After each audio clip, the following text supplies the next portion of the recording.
વાલા દોસ્તો, સ્ટોરી સાંભળવા માટે આવ્યા છો? ચાલો આજે આપણે એક અનોખી અવનવી સ્ટોરીની શરૂઆત કરી।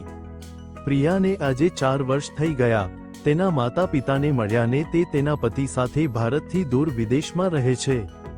તેના પિતાનો આજે જન્મદિવસ છે અને તે તેના પિતાને મળવા ખૂબ જ ખુશ હતી। તે તેના પિતાને જન્મદિવસની શુભકામના આપવા અને સરપ્રાઈઝ આપવા માંગતી હતી, પણ વરસાદ શરૂ થઈ જાય છે અને તેનું મન ઉદાસ રહે છે કારણ કે વરસાદને કારણે તમામ ફ્લાઇટ્સ મોડી પડી જાય છે અને રદ કરવામાં આવે છે। પરંતુ થોડા સમય પછી જ્યારે વરસાદ સમાપ્ત થાય છે ત્યારે પ્રિયા તેના પતિ સાથે ભારત જવા રવાના થાય છે। તે છેલ્લા 2 મહિનાથી તેના માતા અને પિતા સાથે વાત કરી શકતી ન હતી। તે ભાઈને પૂછતી તો ભાઈએ કહ્યું હતું કે માતા અને પિતા ફરવા ગયા છે, તે ઘરે નથી, ચિંતા કરીશ નહીં, બધું ઠીક છે। બસ આ સાંભળીને પ્રિયા વધુ પરેશાન થઈ ગઈ। તે તેના પિતાને વહેલી તકે મળવા માંગતી હતી, તેની માતાને મળવા માંગતી હતી। હવે જ્યારે રસ્તામાં તે તેના જૂના વિચારો અને બાળપણની યાદોમાં ખોવાઈ જાય છે કે તે કેવી રીતે તેના માતા પિતાની પ્રિય પુત્રી હતી। 2 ભાઈ બહેનોમાં પ્રિયા તેની માતા અને પિતાનું ખૂબ ધ્યાન રાખતી હતી। પ્રિયા એક ખૂબ જ સંસ્કારી અને ચારિત્ર્યવાન છોકરી હતી। જ્યારે પ્રિયાના કોલેજનો અભ્યાસ પૂરો થાય છે ત્યારે તેના માતા પિતા તેના લગ્ન કરવાનું નક્કી કરે છે અને જ્યારે છોકરાઓ પ્રિયાને મળવા જાય છે ત્યારે તેઓ તેને જોઈને તરત જ પસંદ કરે છે। હવે પ્રિયાના લગ્ન નક્કી થાય છે। લગ્નનો દિવસ આવે છે અને લગ્ન ખૂબ જ ધામધૂમથી થાય છે। પ્રિયાના પતિ સાગર તે ખૂબ જ સારા વ્યક્તિ હતા। લગ્ન પછી પ્રિયા તેના સાસરે જાય છે અને થોડા દિવસો પછી સાગરને વિદેશમાં નોકરી મળી જાય છે, તેથી જ તે વિદેશ જાય છે। તે પ્રિયાને પોતાની સાથે લઈ જવા પણ ઈચ્છતો હતો, પરંતુ તેના વિઝા હજુ સુધી ફાઇનલ થયા ન હતા। હજુ થોડો સમય હતો એટલે સાગર એકલા વિદેશ જાય છે। જ્યારે થોડા દિવસ પછી પ્રિયાનો વિઝા બની જાય છે, તે પછી તેને તેના પતિ પાસે જવું પડે છે। પ્રિયા વિચારે છે કે જો તે વિદેશ જતા પહેલા તેના માતા પિતા સાથે મળી લે, હવે વિદેશ ગયા પછી ક્યાં મળીશું? આ વિચારીને પ્રિયા તેના માતા પિતાને મળવા તેના ઘરે આવે છે અને તેમને જોઈને રડવા લાગે છે। પછી તેના પપ્પા તેને સમજાવે છે, દીકરી તું કેમ ચિંતા કરે છે? તું શાંતિથી જા, તારી પાછળ તારો ભાઈ અને ભાભી અમારું ધ્યાન રાખવા માટે છે। ગમે તેમ કરીને અમે એટલા વૃદ્ધ નથી કે અમે અમારી કાળજી ન લઈ શકીએ। પ્રિયાના પિતા પ્રિયાને ખૂબ દિલાસો આપે છે જેથી તે આરામથી વિદેશ જઈ શકે અને તેને કોઈ સમસ્યા નહીં થાય। હવે પ્રિયા ભારે હૈયે તેના માતા પિતા પાસે વિદાય લઈ વિદેશ જાય છે। હવે પ્રિયા 2 વર્ષથી વિદેશમાં છે। હવે પ્રિયા ખૂબ જ ખુશ હતી કે તે 2 વર્ષ પછી તેના માતા પિતાને મળશે, તેમને જોશે। કલાકોની મુસાફરી કર્યા પછી પ્રિયા તેના દેશ પરત ફરે છે। જલ્દી તે ઘરે આવે છે અને પહેલકામ તેના માતા પિતાને શોધવાનું કરે છે। અવાજ કરવા લાગે છે, માં પાપા કયા છો? ભાઈ ભાભીને શોધે છે પણ ઘરે કોઈ મળતું નથી, તેથી તે તેના નોકરને પૂછે છે કે મમ્મી પપ્પા ક્યાં છે? ભાઈ ભાભી પણ દેખાતા નથી, દરેક જણ ક્યાંક ચાલ્યા ગયા છે। પછી નોકર બોલ્યો, હા દીદી, મોટા સાહેબ અને મોટી માલકીન થોડા દિવસો માટે બહાર ગઈ છે અને નાના માલિક અને નાની માલકીન મોટા સાહેબની પૂજા કરવા મંદિરે ગયા કારણ કે આજે તેનો જન્મદિવસ છે। આ સાંભળીને પ્રિયા તેના પતિને કહે છે, ચાલો સાગર આપણે મંદિરે જઈએ। પ્રિયા તેના પતિ સાથે તેના પિતાની પૂજા કરવા મંદિર જાય છે, પરંતુ તેને તેના ભાઈ અને ભાભી મંદિરમાં ક્યાંય દેખાતા નથી। તે વિચારે છે કે તે બીજા કોઈ મંદિરે ગયા હશે, તેથી પ્રિયાના મગજમાં એક વાત આવે છે કે પાપાએ તેમના જન્મદિવસ પર અનાથાશ્રમમાં અનાથ બાળકોને કેટલાક કપડાં અને કેટલીક ભેટો આપવાની ઈચ્છા જાહેર કરી હતી। આ વિચારીને તે આ વાતો તેના પતિને કહે છે। તેનો પતિ પણ આ વાત માની જાય છે અને બજારમાં જાય છે।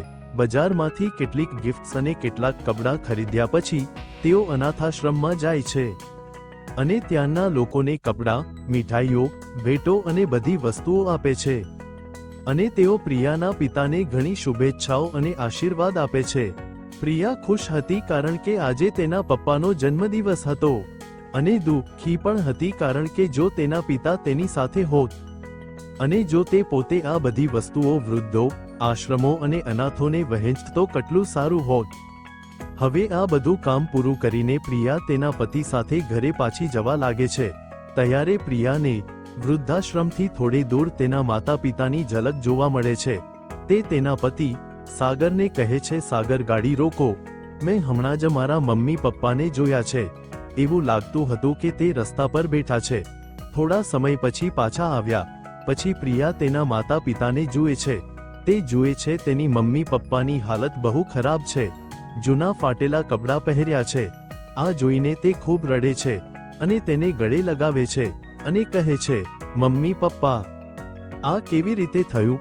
આ તમારી સાથે શું થયું? મારું દિલ તૂટી રહ્યું છે. મને કહો. તે દીકરી તેના પિતાને જોઈને જોર જોરથી રડવા લાગે છે. તેનું હૃદય ચીસો પાડવા લાગે છે. તેની આંખોમાંથી આંસુના પૂર વહેવા લાગે છે. તેની દીકરીને તેની સામે જોઈ બંને માતા પિતા તેમના પુત્રીને ગળે લગાવીને રડવા લાગે છે. પ્રિયાએ મમ્મીને પૂછ્યું, તમારી આ સ્થિતિ કેવી રીતે થઈ? ત્યારે તેની માતા કહે, તમે લોકો અહીં કેવી રીતે આવ્યા? તને શું કહું દીકરા, તારા લગ્ન થયા પછી તારા પિતા પણ નિવૃત્ત થઈ ગયા. તેઓ નિવૃત્ત થઈને ઘરે બેઠા હતા. તારી ભાભી અમને ખરાબ વાતો કરવા લાગી. તે અમારી સાથે દુર્વ્યવહાર કરવા લાગી અને તમારો ભાઈ પણ ધીમે ધીમે તેની પત્નીની સાંભળવા લાગ્યો અને તેણે પણ અમને દરરોજ ટોણા માર્યા. તે અમને બોજ સમજવા લાગ્યો. તારી ભાભી તારા પપ્પાને અને મને આખો દિવસ કામ કરાવતી અને તે પોતે તેના મિત્રોની પાર્ટીમાં વ્યસ્ત હતી. પછી પરિસ્થિતિ ધીમે ધીમે ખરાબ થવા લાગી. દીકરા, તારી ભાભી અમને વાસી ખોરાક ખવડાવવા લાગી અને જ્યારે પણ અમે છુપી રીતે તાજો ખોરાક લેતા ત્યારે તે અમારા હાથમાંથી છીનવી લેતી. આવા ઠંડા વાતાવરણમાં કામ કરવાને કારણે અને વાસી ખોરાક ખાવાથી તારા પિતાની તબિયત બગડી ગઈ.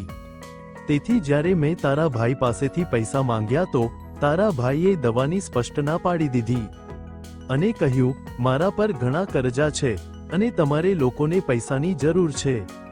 અરે, વૃદ્ધાવસ્થામાં આવી બીમારી થાય છે, તેના માટે પૈસા જોશે. તમે આ રીતે ઠીક થઈ જશો. તમે લોકોને આપું, મારી પાસે એટલા વધારાના પૈસા નથી, તેથી તમે ચાલ્યા જાઓ અહીંથી અને મને પરેશાન કરશો નહીં. તારા ભાઈએ આવા શબ્દ મને પણ કહ્યા અને પૈસા ન આપ્યા. થોડા દિવસ તારા પિતાએ તેની કાળજી લીધી, પણ તારા પિતાને પછી કોરોના થઈ ગયો અને તારા ભાઈ ભાભીએ અમને બહાર ફેંકી દીધા.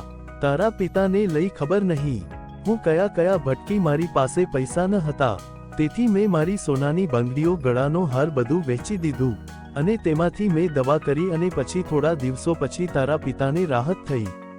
બીમારીના કારણે અમે બંને ખૂબ જ એકલા પડી ગયા હતા અને કમજોર પણ બની ગયા હતા અને સાથે અમને કોઈ નોકરી પણ આપતા ન હતા, કોઈ કામ આપતું ન હતું. તેથી અમને ભીખ માંગવાની ફરજ પડી હતી. એક પુત્રના હોવા છતાં અમે ભિખારી બની ગયા. દીકરા, આ સાંભળીને તેની પુત્રી મમ્મી પપ્પાને તેના ગળે લગાવે છે અને કહે છે, પાપા, તમે તમારા ઘરે આવો. એ તમારું ઘર છે અને એ ઘરમાં તમારી યાદો વસે છે. તમે તમારી મહેનતના પૈસા અને તમારા લોહી અને પરસેવાથી તમારું ઘર બનાવ્યું છે. તમારી જગ્યા અહીં નથી, તમારી જગ્યા તમારા ઘરમાં છે. હું પણ જોઉં છું કે કોણ તમને તમારું ઘર છોડવા મજબૂર કરે છે. હવે તમારી દીકરી આવી ગઈ છે, તમારે ચિંતા કરવાની જરૂર નથી. પ્રિયા તેના નોકરને ફોન કરે છે અને કહે છે, રામુ, ઘરને યોગ્ય રીતે સાફ કરજે અને સજાવી દેજે. હું મમ્મી પપ્પાને લઈને આવું છું. ઘરે પહોંચ્યા પછી પ્રિયાએ તેના પિતાનો જન્મદિવસ ખૂબ જ સારી રીતે ઉજવ્યો. પ્રિયાના પતિ સાગરે હોટેલમાંથી તેના પંસદનું જમવાનું મંગાવે છે. ઘણા દિવસો પછી તે માતા પિતાએ આટલું સારું ખાધું અને દીકરી અને જમાઈ વચ્ચેનો પ્રેમ જોઈને તે માતા પિતા પોતાના બાળકોને ભેટી પડે છે. પણ આટલો સમય થવા છતાં પ્રિયાના ભાઈ અને ભાભી ઘરે પાછા નથી આવતા. સાંજના બદલે રાત થાય છે.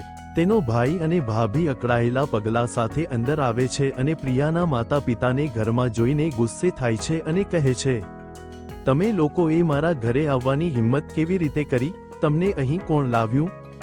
ત્યારે પ્રિયા કહે છે, હું લાવી છું. પ્રિયાના ભાઈએ તેને કહ્યું, તમે હમણાં જ આ ઘરમાંથી બહાર નીકળો. પ્રિયાને પણ ગુસ્સો આવ્યો. તેને કહ્યું, હું પણ જોઉં છું કે મારા માતા પિતાને તેમના ઘરમાંથી કોણ કાઢી મૂકે છે. આ મારા માતા પિતાનું ઘર છે, તમારું નથી.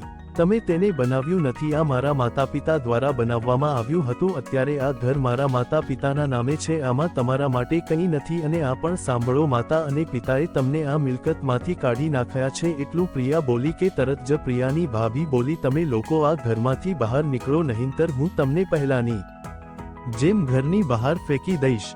હવે પ્રિયાનો ગુસ્સો આસમાને પહોંચી ગયો. તે ગુસ્સાથી લાલ થઈ જાય છે અને તેની ભાભીને જોરથી થપ્પડ મારે છે. ભાભી તેના થપ્પડ મારતાની સાથે જ તે જમીન પર પડી જાય છે અને દર ખસવા લાગે છે. પ્રિયા કહે છે, તમે બધા હોશમાં આવી જાઓ અને અત્યારે તમારો બધો સામાન લો અને આ ઘર છોડી દો.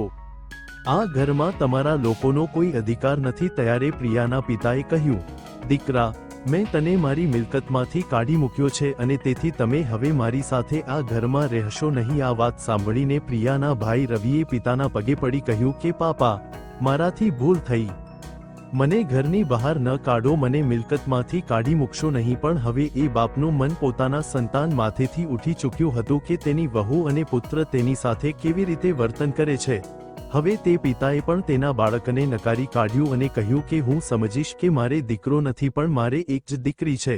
પ્રિયા તેના પતિને કહીને તેના ભાઈ અને ભાભીને ઘરની બહાર ફેંકી દે છે અને આ રીતે પ્રિયાના ભાઈ અને ભાભીને તેમના કર્મોનું ફળ મળ્યું. જેવું કર્યું સામે તેવું જ મળ્યું. થોડા દિવસો માટે પ્રિયા તેના માતા પિતા સાથે રહે છે અને જતા પહેલા તે તેના મમ્મી પપ્પા સાથે વાત કરે છે અને કહે છે, તમે પણ અમારી સાથે આવો. પછી પ્રિયાના પપ્પાએ કહ્યું, દીકરા, આ મારું ઘર છે, મેં લોહી પસીનાથી આ ઘર બનાવ્યું છે. તેથી પ્રિયાને તેના પિતાની જીદ સામે હારવું પડ્યું અને ભારે હૈયે તે તેના પતિ સાથે વિદેશમાં પાછી આવી અને તેના માતા પિતાના સમાચાર રોજ પૂછ્યા કરે છે.